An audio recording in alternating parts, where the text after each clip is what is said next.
Thanks, Genghis. We're now going to start the grandchildren's reflections, and I have been appointed to go first. So,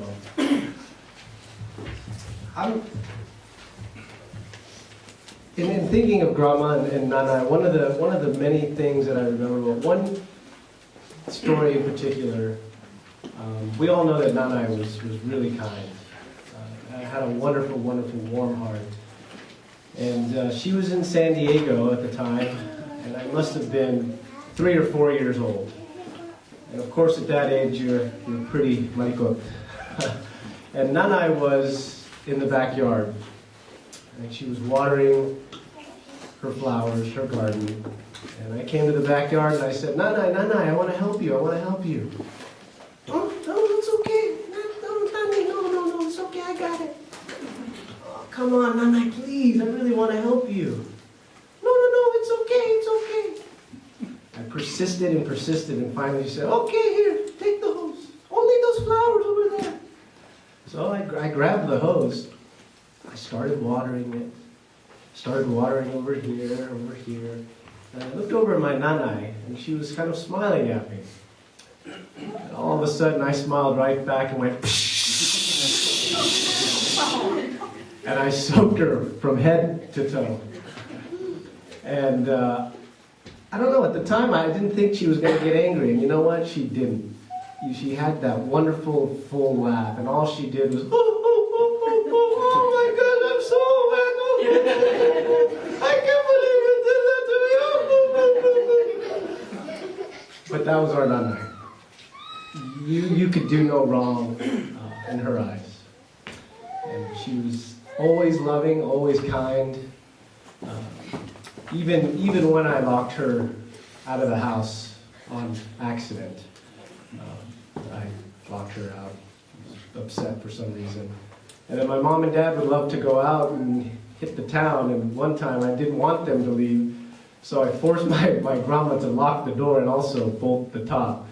And thankfully, she took the brunt of it. My dad was so upset. But again, she was always there for us grandchildren. And that's one of the things I'll never forget. The warmness, the kindness, the laugh. And I'll always cherish that. And seeing her read the Word and meditate on the Word and all her grandma, things that she would say. She would be cooking sinigang or chicken adobo, and I'd want to watch. So I'm sitting there watching her turn everything on. And she'd turn and look at me. A watch pot never boils. Go and play. Okay, Nana. Okay. So I just want to celebrate her life.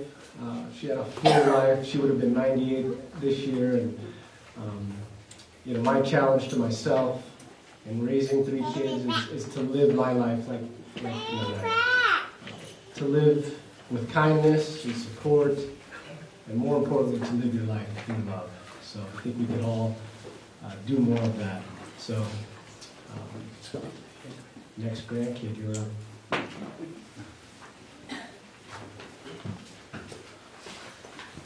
Good evening. My name is Genghis. I'm the son of Virginia Mendoza. I think my earliest memory of my grandmother was when I was about 1 or 2. She was watching me that day, and I was really precocious, wild, rambunctious grandchild. Like that, I caused a lot of trouble. And it just so happened that one day she came over to watch me. And we lived in San Francisco at the time in I think a 3-story building, and we're at the top of the top floor of the building, and it overlooked the ocean and a sea cliff area.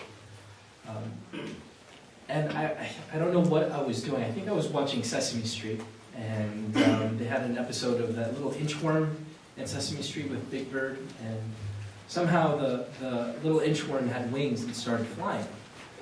So I thought, wow, I could fly too. It just so happened that the window was open of this 3-story building, and there was a little veranda where you know, you could actually sit pots on and plants. Except I was a 2-year-old boy thinking I could fly. I opened up the window and I stood out on the ledge of the veranda. My grandmother, who was watching me at the time, looked over, did not scream, did not say anything. She calmly called to me. I looked at her, and then she grabbed me and pulled me back in. It is that type of serenity, patience, calmness that she always had, and thankfully it wasn't that way. I wouldn't be here today. But there are other memories of my grandmother that have proven an example of what a strong Christian faith and belief in God can bring. And she's surrounded by 5 strong, independent children, 13 grandchildren, and 11 great-grandchildren. It's an amazing accomplishment. And the fact that she was the matriarch to bring those core values of faith, love, and compassion, patience, and hard work to all of us is testament to who she was as our grandmother, as our mother, as our friend, and as a beautiful Christian woman. I will definitely miss her, but the lessons she's taught me will stay with me and stay with my family as I teach my kids to grow and be like her. Thank you.